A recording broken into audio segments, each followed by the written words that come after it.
ব্ৰহ্মপুত্ৰক ঠেক কৰাৰ বৃহৎ পৰিকল্পনাত ব্যস্ত ৰাজ্য চৰকাৰ। গৰাখহনীয়া ৰোধৰ এক যুগান্তকাৰী প্ৰকল্প। IIT গুৱাহাটীৰ প্ৰফেসৰ ব্যস্ত পৰিকল্পনা তৈয়াৰ কৰাত। খহনীয়া প্ৰতিৰোধ আৰু মাটিৰ পৰিসৰ বৃদ্ধিৰ এক বৃহৎ পৰিকল্পনাৰ কথা মুখ্যমন্ত্ৰী ডক্টৰ হিমন্ত বিশ্ব শৰ্মাৰ মুখত। এতিয়া আমি নতুন প্ল্যান এটা কৰিছো, আমাৰ IITৰ প্ৰফেসৰসকলে কাম কৰি আছে, কেনেকে ব্ৰহ্মপুত্ৰখন ক্ষীণ কৰি দিব পাৰি, ডেফ কৰিব পাৰি আৰু কাষৰ মাটিখিনি আমি ৰিক্লেইম কৰিব পাৰোঁ। ৰাজ্যৰ সেউজ আৱৰণ বৃদ্ধিৰ বাবে শৰ্মা চৰকাৰে গ্ৰহণ কৰা অমৃত বৃক্ষ আন্দোলন কাৰ্যসূচীৰ এপ মুকলি অনুষ্ঠানত এই বৃহৎ ঘোষণা কৰিছে ৰাজ্যৰ মুখ্যমন্ত্ৰী ডক্টৰ হিমন্ত বিশ্ব শৰ্মাই। ক্ষীণ হ'ব বৰলুইত ব্ৰহ্মপুত্ৰত জাহ যোৱা মাটি ঘূৰাই লোৱাৰ যুগান্তকাৰী এক পৰিকল্পনা। উদাহৰণ দি পৰিকল্পনাৰ সবিশেষ ক'লে মুখ্যমন্ত্ৰীয়ে। এটা বহুত ডাঙৰ মেগা প্লান এটা আছে, কেনেকে ব্ৰহ্মপুত্ৰখন সৰু কৰি দিব পাৰি, আৰু তেনেকুৱা সৰু প্ৰচেষ্টা এটা বগীবিলত খুব ভাল সফল হৈছে। কেতিয়াবা ডিব্ৰুগড়ত গ'লে আপোনালোকে চাব লাগে, য'ত মিচিং কালচাৰেল ফেষ্টিভেল হয়, তাৰ গোটেই আশে পাশে মাটি বিশদ মাটি এটা ব্ৰহ্মপুত্ৰৰ পৰা উদ্ধাৰ হৈছে। অমৃত বৃক্ষ আন্দোলনৰ প্ৰথম সংস্কৰণত 1 কোটি বৃক্ষৰোপণ কৰাৰ তথ্য সদৰি কৰি মুখ্যমন্ত্ৰীৰ ঘোষণা। দ্বিতীয় সংস্কৰণত ৰোপণ কৰা হ'ব 3 কোটি বৃক্ষ। মূল লক্ষ্য অসমৰ সেউজ আৱৰণ 36% পৰা কমেও 2% বৃদ্ধি কৰা।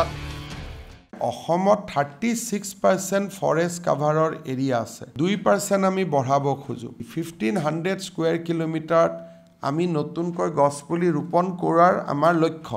মই ভাবোঁ যে আমি অন্তত এটা প্ৰচেষ্টা আৰম্ভ কৰিছোঁ। আজিলৈকে অসমত কোনো এই কামবিলাক কৰা নাছিলে, যে যোৱাবাৰ আমি 1 কোটি গছপুলি ৰুইছিলোঁ, এইবাৰ আমি 3 কোটি গছপুলি ৰুম, আৰু ভৱিষ্যতৰ দিনত আমাৰ টোটেল টাৰ্গেটটো হ'ল যে 10 কোটি গছপুলি আমি 3 বা 4 বছৰৰ ভিতৰত আমি ৰোপণ কৰিব লাগে।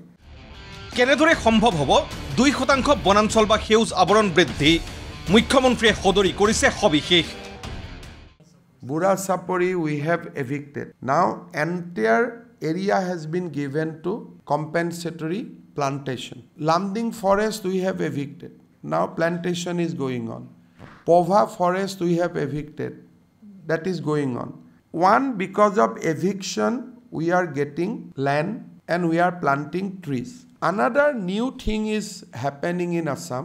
Last 2 years we have reclaimed many land from river Brahmaputra. আৰু বানপানী প্ৰতিৰোধৰ আমি যেটো কাম কৰিছোঁ বগী নদীৰ পৰা মাতমৰালৈকে, বহুত এক বিশাল ভূমি ব্ৰহ্মপুত্ৰৰ পৰা আমি উদ্ধাৰ কৰিব পাৰিছোঁ। এতিয়া মিচিং কাউন্সিলে ফৰেষ্টৰ প্লান্টেশ্যনৰ কাম কৰি আছে, আৰু সেইখন আমি ৰিজাৰ্ভ ফৰেষ্ট ডিক্লেয়াৰ কৰাৰ কামত এতিয়া লাহে লাহে আগবাঢ়ি আছোঁ। কবু চাপৰিখনৰ পৰা আমি মানুহ উচ্ছেদ কৰিলোঁ ধেমাজিৰ, এতিয়া কবু চাপৰিক আমি ৰিজাৰ্ভ ফৰেষ্টলৈকে ৰূপান্তৰ কৰাৰ বাবে আমি প্ৰক্ৰিয়া আৰম্ভ কৰিছোঁ। গোৱালপাৰা জিলাত প্ৰপ'জ ৰিজাৰ্ভ ফৰেষ্টবিলাকত মানুহ বহি লৈছিলে, এভিকশ্যন চলি আছে আৰু চলিব, আৰু গোটেইকেইখনক আমি ৰিজাৰ্ভ ফৰেষ্টলৈকে কনভাৰ্ট কৰিম। গতিকে অসমত ফৰেষ্ট কাভাৰেজ বঢ়োৱাৰ এটা ডাঙৰ প্ৰচেষ্টা এটা আৰম্ভ হৈছে।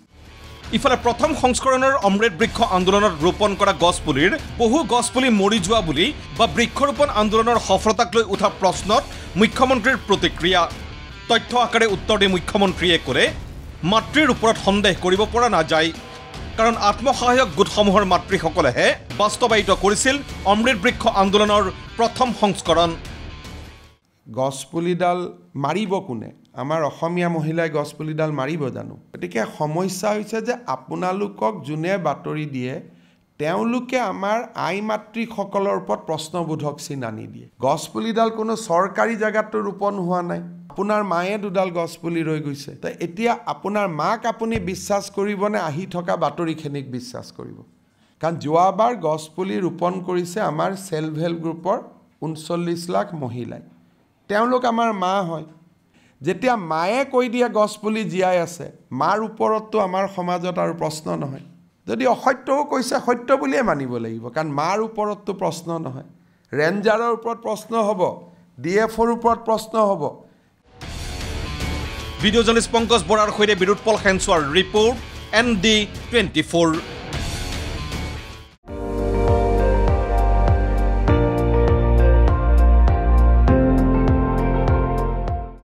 আপুনি চাই আছে ND24 সৰ্বশ্ৰেষ্ঠ নহয় সৰ্বোত্তমৰ দৌৰা